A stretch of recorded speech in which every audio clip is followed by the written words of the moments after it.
And we are live. And I think you wanted to apologize for George Kittle saying "fuck the Cowboys," or Well, I kind of wanted to just say, how about fuck Micah Parsons?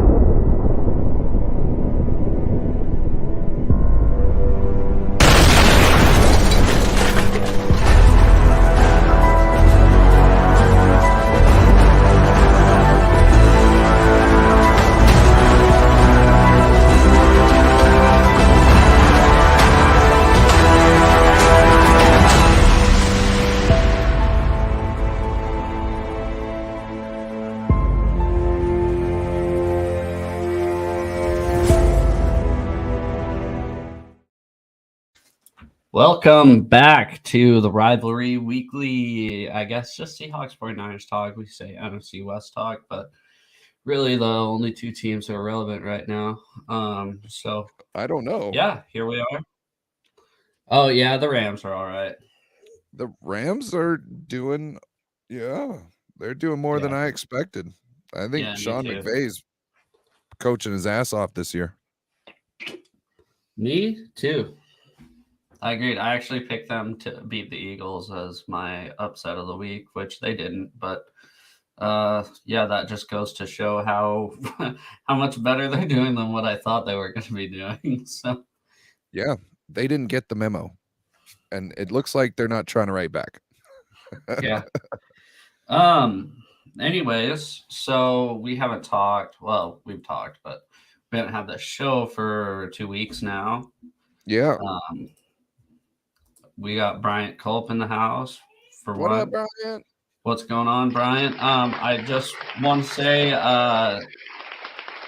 been very quiet on the Seahawks front since we last spoke. The 49ers, some stuff happened. Why don't you tell me about that stuff? Well, it wasn't really much that happened. We just kind of bent the Dallas Cowboys over a barrel and didn't listen to their pleas for no. Yeah, Um, yeah, yeah, it it was. was. It was a beatdown. I was watching it with you guys there for a little bit. So Yeah, didn't look. it was. It was nasty. We were firing on all cylinders, and they weren't. Or if they were, They suck. they're trash. Yeah, Yeah, which you I don't know. think. I don't think they were. I think we had too good of a game plan on both sides of the ball for them, and they were stuck, like standing there watching it, going, "What's going on?" Um, I can't remember. I think it was Juice or Kittle. They pretty much said that it wasn't like any other time we played them. It wasn't as physical. And it's not like they've had a whole different team or anything like that. I think they were in such a stupor to what was going on that they couldn't play physical because they were too busy trying to figure out what the hell was going on. Mm-hmm. You can play really physical when when you have confidence in what you know is going on, right? Like when Fred Warner came in the hole and stopped Najee Harris week 1. You know what I mean? He was confident Najee was coming in the hole. He didn't care about anything else. He didn't ease up at all just in case he bounced out. He went straight in that hole and he hit him. You can play a lot more physical when you're confident. And I don't know. Yeah, for sure. Yeah, that was we'll see. We'll see how the Cowboys look. You guys look basically unstoppable right now. Yeah. As long as you guys stay healthy, because that's been a big thing with you guys this year so far. Um, you guys haven't. You guys seem to be very healthy, and really just everybody's on the same page. It's a very scary team. My biggest fear going into the year is that you guys were going to look how you do so far.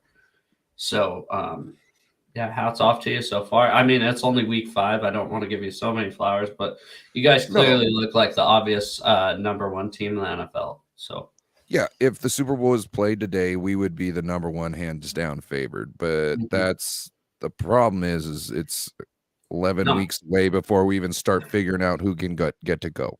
yeah, So, you know what I mean? So yeah. And other teams can get better. You know what I mean? That's right now between like the the Chiefs don't look like themselves. They look like half the version of themselves. Same thing like the Eagles. They look like a half version of themselves. They're still winning and doing good. The Eagles are undefeated, but they don't like watching them. They just don't Yeah. look like an undefeated team. So They don't have that same punch, in their step as they did last year. You know what I mean? They can still move people on short yardage downs, but as far as like how the offenses goes down, like what was it? The Eagles, like I heard something about their kicker pretty much has got like 17 field goals this season. Oh, really? Something like he was 16 for 17 on field goal tries. And I'm like, what? And like 4 of them are from like 50 yarders. So to me, that's saying that they're struggling a little bit with their offense and getting their scheme down. But first year under this new offensive coordinator and defensive coordinator. Well, I'm just talking about their offense. Like no, I got you, but yeah, they have both new coordinators. So they could pick up and start firing on all cylinders here in a couple more weeks. You know what I mean? Or next year. You know what I mean? So we don't know yet. No crystal ball. Don't crown us yet. But we got on to Cleveland. Yeah. What up, fellas? Seahawks played their best game of the season last week. Yeah, we did, for sure. And also, what up, David McNiner? Sorry, forgot to shout you out there. Yeah, we did. That was awesome. We haven't really talked since then. 11 sacks in one game is actually it's like, yeah, Pete Carroll actually did an interview, and they're like, this was the Monday after the bye week, so 2 days ago. He was doing his press conference, and they go, so what are you going to do to keep your pass rush, how to repeat that success? And he goes, and Pete's the most positive guy you'll ever hear, and he goes, I'm sorry, but 11 sacks a game is just not sustainable. We're going to try to keep bringing the pressure, but that's like a historic mark. And you'll almost never hear Pete say, well, I'm not expecting to do that every week. But he did say, he was like, yeah, no, we're not. Well, he doesn't want it in the news, him saying, yeah, next week should be good too. And then, get 2 of them, and everybody's like, well, Pete said 11. Yeah. But yeah, that was a big difference. Yeah, well, Nick Bosa said he wanted a 24 piece last year for sacks, right? He didn't get there. Just because it's said doesn't mean it happens. Oh, we got CarCast in the building. Yeah, what's happening, CarCast? What up? Kenneth Walker is on a TD frenzy. Will it continue? I don't see why. I'm not expecting 2 a game every week, but yeah, I'd expect, Kenneth Walker's good for just any given week. He's good for about 100 yards and a touchdown. He's your typical workhorse running back from like the mid 2000s is what he kind of seems like to me. But yeah, no. How about Devin Witherspoon? I'm sure you know him a little bit better now. Hold on real quick. We got Payo time in the house. What up, Payo? How's it going, sir? Appreciate you stopping in. But yeah, Devin Witherspoon. You got to see him on national TV last Monday. What do you think of his breakout performance? Well, I guess kind of carried over from the last week, but 1 interception, a couple of huge hits, 2 sacks. He seems like the real deal, and I'm really excited for him. So. Well, he seems like he can get into some business. We'll see how it stands up, but I don't see him falling short anytime soon. You know what I mean? It seems like he's going. He might even, who knows, by halfway through the season, he might be even nastier because he might have more of an understanding of what's is being asked of him. Yeah, and he's still a rookie. That's what we got to understand. He's going to have his bumps. Oh shoot! Sorry. So many comments.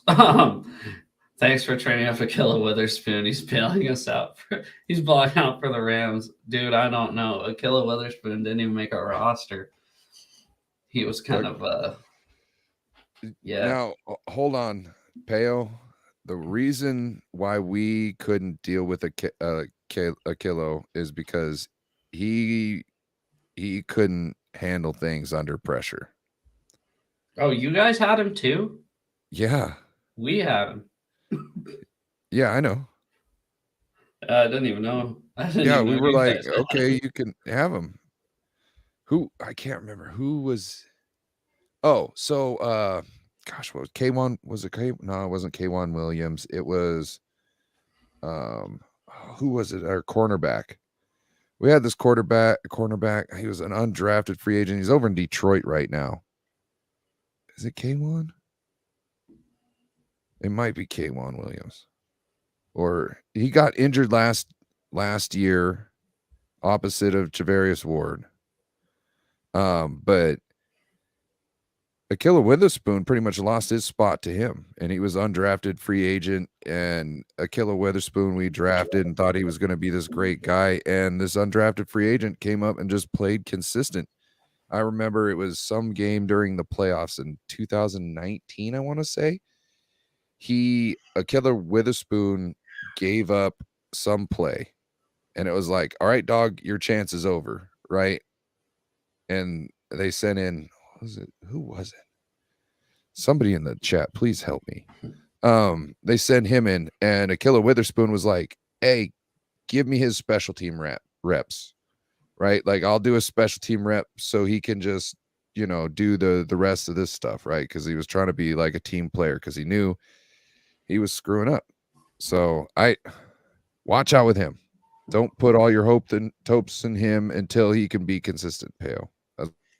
Yeah, I think just the couple games of the Rams I've watched, they seem to be highlighting him, which I thought was crazy. I heard his name. I was like, why does that sound so familiar? Just to realize that he was like on our preseason team a couple of years ago, maybe even last year. He was talking shit to Christian McCaffrey, and I was like, why are you saying anything right now, bro? Like, Christian just went for like a 12 or 16-yard run, and you're the last dude at the end of it. Like, I just calm down. Like, you bitter that you're not on the Niners? Like, you know why you're not on the Niners. You know why you got benched. I remember that play. Well, I don't remember that play, but I remember that instance. I remember him sitting on the bench telling the coach, give me his special team reps. Like, so he could be fresh and just play that, because he understood what it was. Pale asks, who's the leading tackler on each of your teams? Bobby Wagner is the leading tackler on the Seahawks. I don't know. I'm guessing that's Fred Warner. Fred is just God. Fred Warner is just a beast right now. He is playing out of his mind. He's trying to get Defensive Player of the Year. I saw him make a couple good hits. That Greenlaw made a couple good tackles. Dude, yeah. Last Sunday, Greenlaw and Fred could not miss. There was even a play. If you watch, I can't remember what's his name, Cooks or something. Cowboys got a guy named Cooks who's a real burner. So Greenlaw is just like, or not Greenlaw, Fred Warner's just covering him across the field. And he's not like on him. He's like 2 steps behind him, right? Maybe more. But he forces Dak to have to make an accurate pass, and Dak couldn't. And incomplete, out of bounds. So, or sorry, it was complete, but it was out of bounds. So, like, it don't mean shit. It's over. Like, what are you gonna do? And then he had an interception and a fumble. Like, I was watching the Pat McAfee show, and they were talking to, who was it? Oh, Kittle was talking to the guys, and they were talking about Fred Warner, and he looks at AJ Hawk, and he's like, hey, AJ, if you get an interception, a sack, and a fumble in a game, isn't that like you're the MVP of the game? On defense? He's like, yeah, pretty much. He's like, you could get 0 tackles the whole game as a linebacker, but if you did those 3 things, you were the MVP of the game. He's like, yeah. You know what I mean? And yeah, you got the trifecta, Yeah, for real. Bobby Wagner is on pace for a historic 212 tackles this season. Ooh. I'm not saying that pace should keep up. I hope our defense gets off the field a little bit faster so he doesn't have to make 212 tackles this season. But that's one guy I can't believe he's still playing at his high level. Yes. He's not the same. Well, he's not the same, but he's still putting up like tackles, getting tackles that are like, top of the league type stuff. That doesn't really happen. Yeah, and he's he's playing the run great. The Seahawks actually have the best run defense in the NFL last year or this season. Ray Lewis is the only linebacker I think that's played this late and had these good of stats consistently into the late years of their career. Yeah, for sure. Well, there's been a few. I think Urlacher played quite some time as well. He did, but he wasn't the leading tackler. Yeah, because they still had Briggs, but I don't know. He was like the quarterback of the defense, and he was figuring everything out. Plus, he could stonewall offensive linemen in any moment in time. So, like, he wasn't a punk, but he wasn't that guy in the stats. You know what I mean? Like, yeah, it's two different things. You know what I mean? Like, yeah. And then we got to see Jamal Adams for a whopping 8 plays. So, that was something. Is he going to be back this week? Yeah, he just cleared concussion protocol today. Geno Smith, that was a scare from the game that kind of got glossed over. And it was kind of nice to see him talk shit to the other team, something you'd never see Russ do. Let's see. Russ too scared about getting his ass hurt.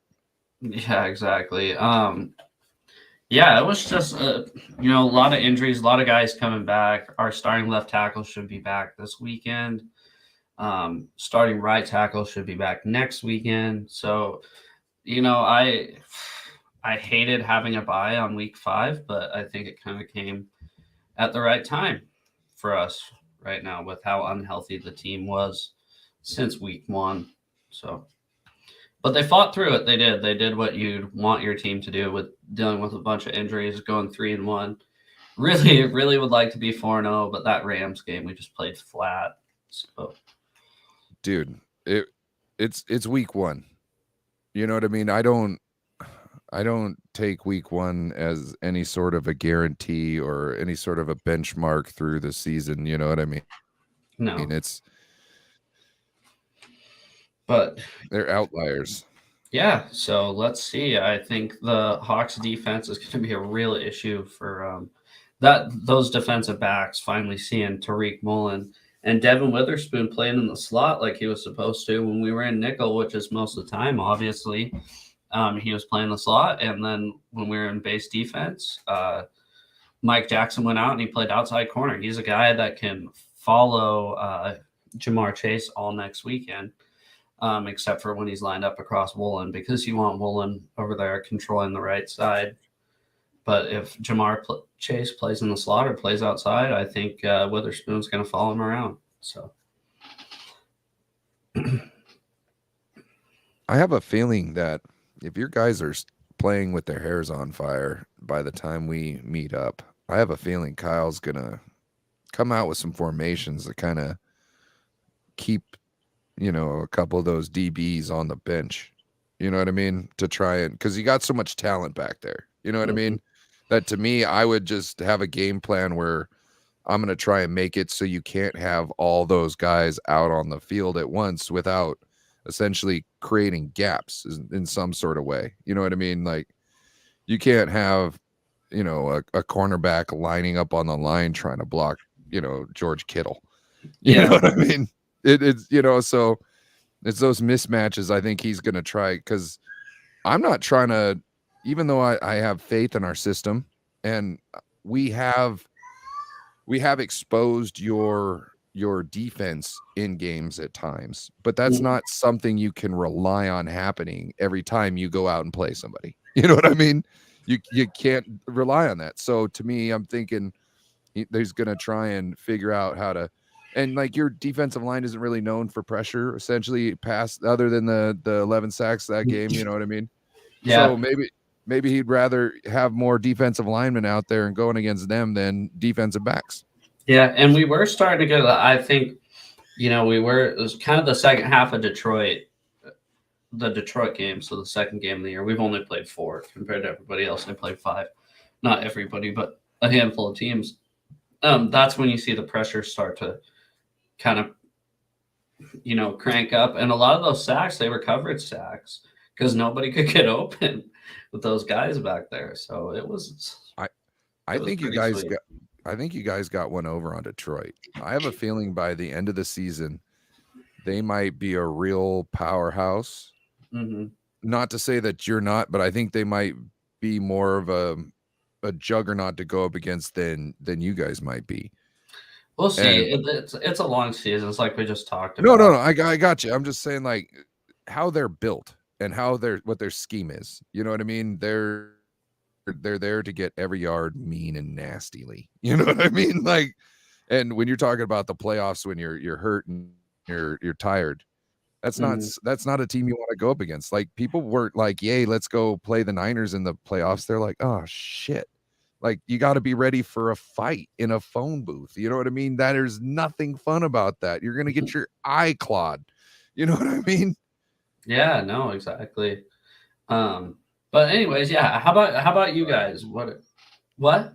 Sorry, I wasn't trying to talk shit on the team. That was just a personal feeling I can kind of see happening. I'm not saying it's No, we'll see. Like we said, laid it's a in long stone. season, so it'll be like Yeah. at least I feel like both of our teams are going to look a lot different come December or even come November, come Thanksgiving.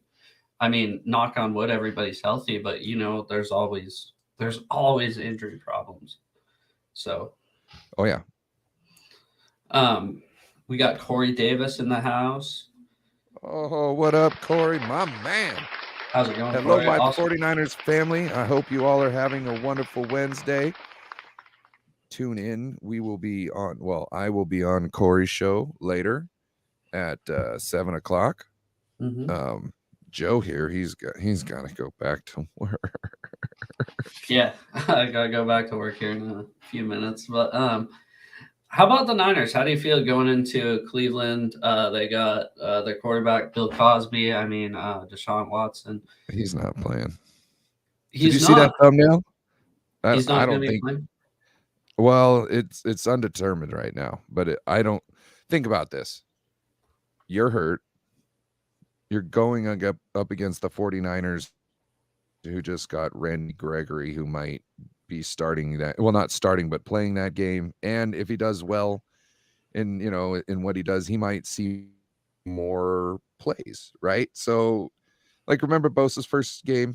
Like, he was only supposed to have so many snaps. He damn near played the whole game. You know what I'm saying? They damn near played him the whole game.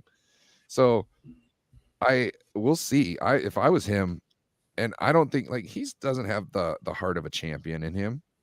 He's in there to get paid. He doesn't give a shit about the Cleveland Browns. There's nothing about the Cleveland Browns that he wanted to sign up for unless it was fully guaranteed. Am I Yeah, right? So why does he care to play us who are on a frickin' roll and who could maybe potentially injure him in another place or hurt his injury that is already going and make it linger on longer? Nah, I don't think he's going to make it. all right. The game is in Cleveland, correct? Yes, it is. It'll be raining. I think it's like a Okay. 70% chance of rain. See, I don't know how that means anything because like up here they have percentage chances of rain, but it always fucking rains. So it's like, why isn't it just 100% chance of rain? It's Washington. It rains. You know what I Yeah, mean? You know what I'm talking about? They'll have yeah, and like it's just 70, kind of 80% and it'll rain. And you wake up rain. It's not rain. exactly, but it's not just. I don't know about other places. I've never been anywhere else, but the That's what rain I'm here. saying. The rain here, well, today was different. Today it was pissing rain, but a lot of the times it's kind of a mist. So, Right. I guess what it matters is precipitation at game time mhm. because who cares about the day? I don't care about the day. What about the game time? Because here, you know, like when it starts raining, it'll rain all day. So I Yeah, don't know what it is. Do their storms blow over after a couple hours? Or is it an all day thing? We'll find out.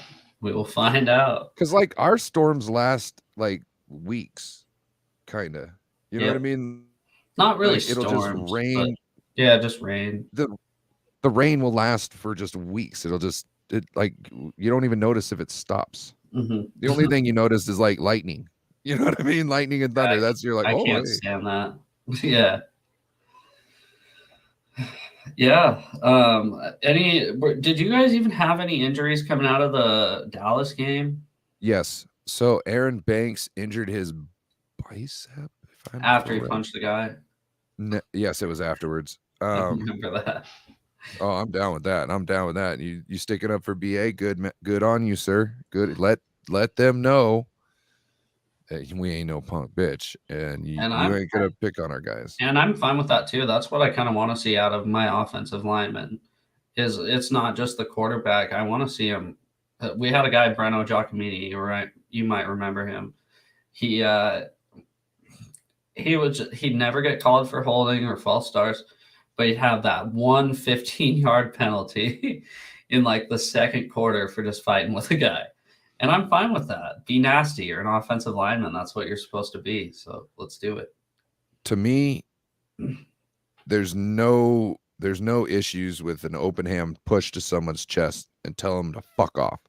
Mm-hmm. You know what I'm saying? As a ref, I'm gonna get in it as a ref and be like, hey guys, gentlemen, calm down. But I'm not throwing a flag on that. It's football. That's the least of some shit that happens during a play. I don't care about that. When you go to the face, you go somewhere else. That's when we need to start talking about flags, right? So push somebody in the chest with an open hand, not a fist. Push them in the chest and tell them to fuck off. Aaron Banks has a shoulder. And if they do anything else, and start swinging on you, then swing back. You guys both disqualify, but you got to make sure the ref sees them first, okay? And then destroy them. Yeah. No, I have no problem with that either. Right. Aaron Banks has a shoulder injury, and he bitch slapped a Cowboy, so it's okay. Yeah, you guys do. I guess I kind of glossed over it. You guys do have to be on cloud nine because you guys hate the Cowboys. So, hey, if we can pull the same shit off against Eagles, it's almost like we won the pre-Super Bowl. You know what I mean? Like, I feel like that's going to be a little bit more of a tougher matchup than the Cowboys. The Cowboys seem like such a boomer bust team. So, yeah. I mean, I don't know. You don't approve of that message? No, that's fine. I'm fine with that, but I'm just saying, I think that when you guys play the Eagles, mind if I get up in here? I'm just saying it should be a lot closer than that. Just want to make sure you get your fill before I get at it, because I'm going to be in here for a minute. Jesus Christ. Yeah. I brought a lawn chair. I'll be here a minute. We can brought a lawn chair. Oh, fuck. But, yeah, I don't know. Sorry. No, you're good. I just think the Cowboys are such a boomer bust team. I think that's what kind of happens. That game was definitely a bust. So, well, I think they're a big paper tiger. They buy into all the shit the media says, right? Mm-hmm. But they're not out on the practice field doing it. Yeah. So like Juice today was talking when he was talking to Richard Sherman. Was it today? Anyway, Juice was talking to Richard Sherman. And he says, dude, when you got Christian McCaffrey and Brandon Ayuk going, and they're great players, some of the best players on this team, and you see them going as hard as they do in practice, nobody can fucking slack. Nobody can slack. Not me, not George Kittle. Nobody can slack because they're setting the example. And if they are training that hard, that means everybody else have to train that hard. They're just setting the example. So I don't think that's happening in Dallas, because I think they believe, because of what's on the back of the jerseys, that's going to do all the work for them. It's like they're Just because you're Micah Parsons doesn't mean you're going to get all these sacks, against Trent Williams or have any impact on the game when you're going up against Trent Williams.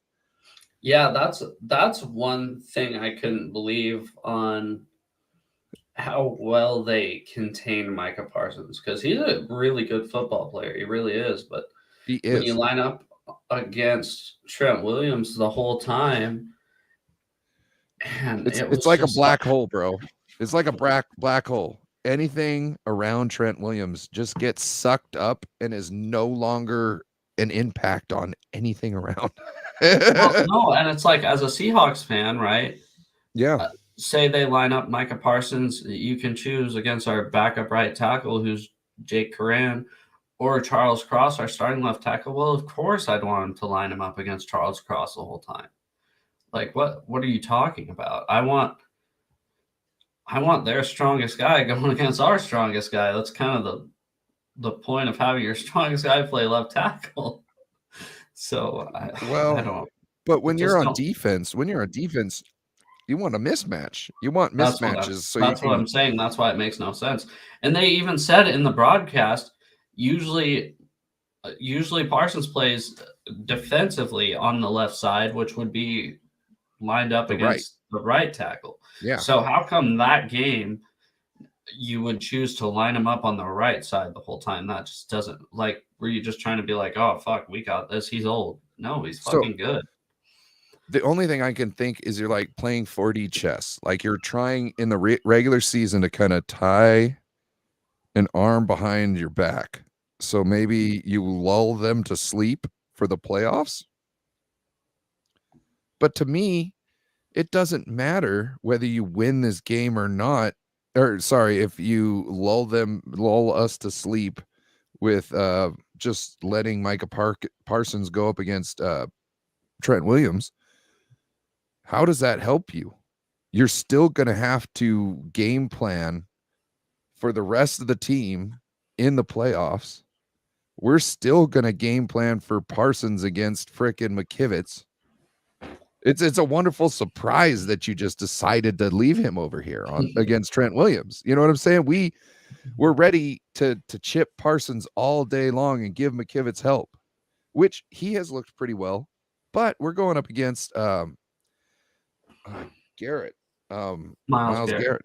Mm-hmm. And that's going to be a great test, because I don't think the Cleveland, well, they might be stupid enough, but I don't think the Cleveland Browns are as stupid as the Cowboys to just line Miles Garrett up against Trent Williams. They might do it for the first series or so, and they'll be like, fuck this, we're not getting production, switch.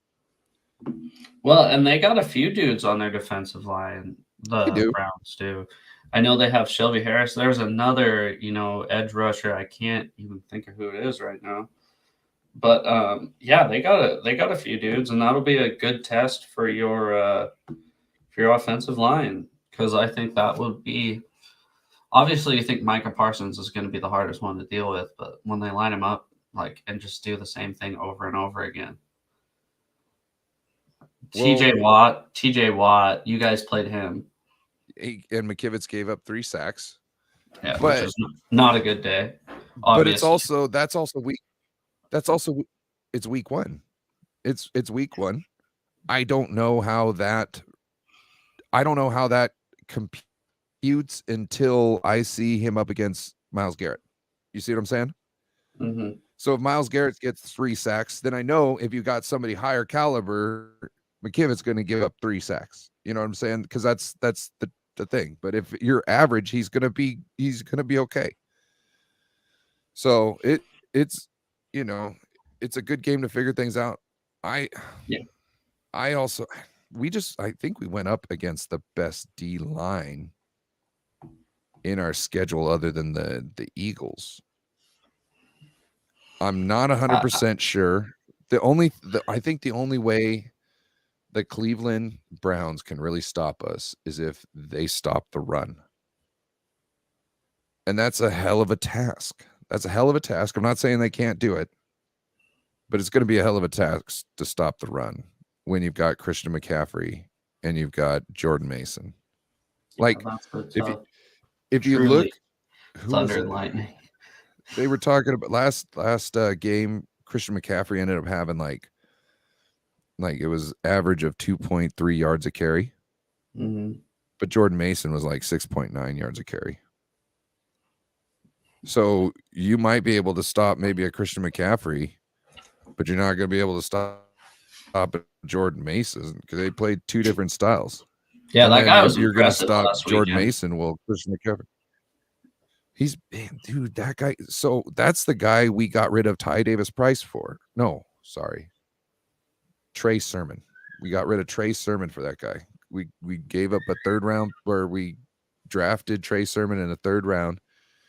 He wasn't coming around. We tried to keep him on the squad to see if he could do something. I can't remember what happened, but something happened where somebody was injured and like we couldn't put them on IR just yet, so we had to keep them on the 53 man for a day. So we ended up having to cut Trey Sermon because we had to keep Jordan Mason on, because if we put Jordan Mason, through the waivers process, he would have been snatched.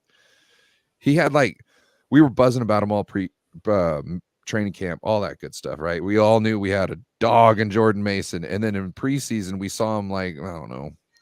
To me, it felt like we saw 3 rushes from him, and it was like 10 yards a clip every single time, and it was like Kyle just put a fucking bag on him. Nope. And then I think there was, I think he realized I can't even risk it. We got a guy. You know what I mean? I can't even risk it. Trey, I'm sorry, bro. Hopefully you clear, but I don't care. Yeah, he definitely looked like a beast. Looked powerful. He looks like a true power. Mini Marshawn. Yeah, Mini Marshawn. The number, the dreads, the one glove weirds me out. I'm still not all about that. I always bring that up. I love how he hits people. He's a dog. Yeah, we got a guy like that too. I'm sure you've seen. He stiff-armed a guy out of the back of the end zone, Charbonnet. That was pretty sweet. Let's see. I'm excited to play each other this year. I really am. We're about a month and a half away, though, so or at least a month and a week. That Thanksgiving game is going to be fun as hell. I have a feeling it's going to be close. And also, thanks to the NFL schedule makers, we're the first ever team in NFL history to play back-to-back Thursday night games. So, thank you. Love that. When does that happen? Because I heard they can flex. So it's Thursday night against you guys on Thanksgiving, and then it's Thursday night against Dallas next week. Oh, you guys got to play Dallas. I hope you got to get in touch with somebody on the team and get somebody to wear a fuck Dallas shirt. You know what I'm saying? I wasn't a big fan of that, to be honest. Just because okay, look at this. What if Micah Parsons gets a sack? They beat you guys 42-10, and then he held his shirt up that said fuck Santa Clara, fuck San Francisco. You're fine with that? Well, first and foremost, I think that would be fair. Now you do. Yes, I do. Like, if that happened in the playoffs, I would think that was freaking awesome. Dude. So what? All of a sudden they're going to get their dander up? They can't even seem to come and perform physically on the field with us, match us that way. And they tried speed, and they don't have finesse enough. So I don't understand how they're going to knock us off unless we're crippled. Yeah. Plain and simple. Yeah, it's true. See, you guys, I'm more worried about you than the Dallas Cowboys. Oh, I would be too. It's just because, well, no, Pete knows. Pete's got an understanding of our system and whatnot, and if he can get his players to play the right way on the right time, we're fucked. Yeah. True. It is totally true. Who knows? Maybe the bad juju went out with Russell. Who knows? but I still feel there's a lot up there in Pete's brain that he's more of the mastermind of certain successes, I think. Well, yeah, you see that. I mean, not to shit on Russ, but to shit on Russ. I'd like to just point out how it's going with Sean Payton, because Sean Payton was supposed to be the savior. It wasn't Russ's problem. It was Hackett's problem. They're 1-4 right now and about to play the Kansas City Chiefs on Thursday Night Football. So they're 10.5-point underdogs on Thursday Night Football. So they got to win as underdogs, not to go 1-5. And there the Seahawks are sitting at 3-1. So. Okay. But yeah, no, Russ is very good against you guys, as we saw last year. He's not actually very good. I think he scored 11 points. Their team did. I think we started off so fucking slow last year. It was bullshit. Yeah. I was really disappointed in that. We could have that cost us a lot at the end of the year. And if you look at any of the interviews from the 49ers players, they're talking about how important home field advantage is. Oh, for sure. And it totally is. Mm-hmm. So, which I don't know. It seems like a lot of the people that sit a week, they're lethargic when they come out. I know. I'll put it this way. So the Seahawks have had home field advantage 3 times. The Seahawks have only been to the Super Bowl 3 times, only when we've had home field advantage. So that's my take on how home field advantage is and having the 1 week to rest up. I like it. Obviously, it's worked for us. A year like this year where we have rest day deficits like we do, like 29 days or something like that.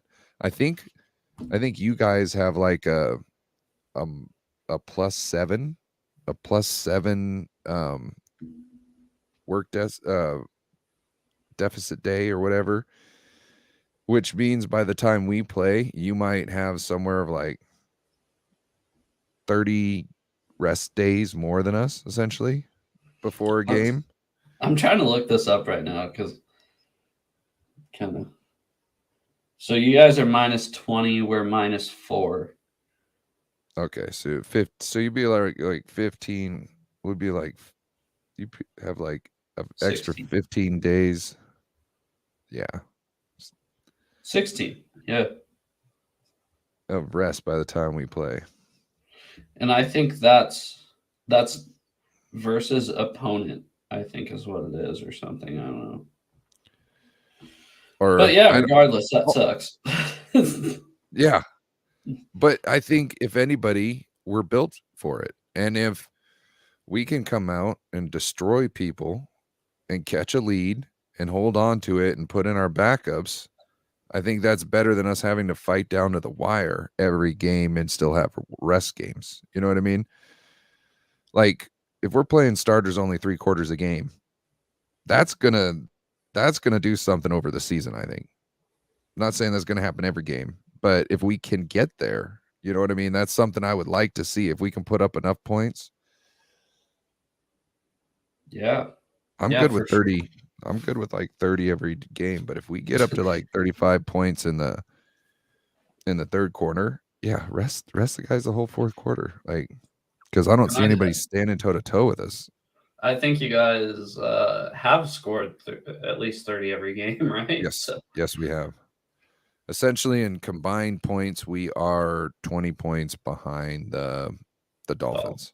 Yeah, and the Dolphins scored 70 in one game. So 70 in one game, yeah. So, and that's like, you know what I mean? Let's say they put up a 50 burger, a regular, 50 burger, then 20 points over there. That's the lead. You know what I mean? Yeah, exactly. What do you have going on the rest of the week? I'm sorry, I got to get out of here pretty quick. So you're good, man. I'm actually in about 15 minutes. I will be on Corey Lockdown Davis's channel, so make sure to check us out.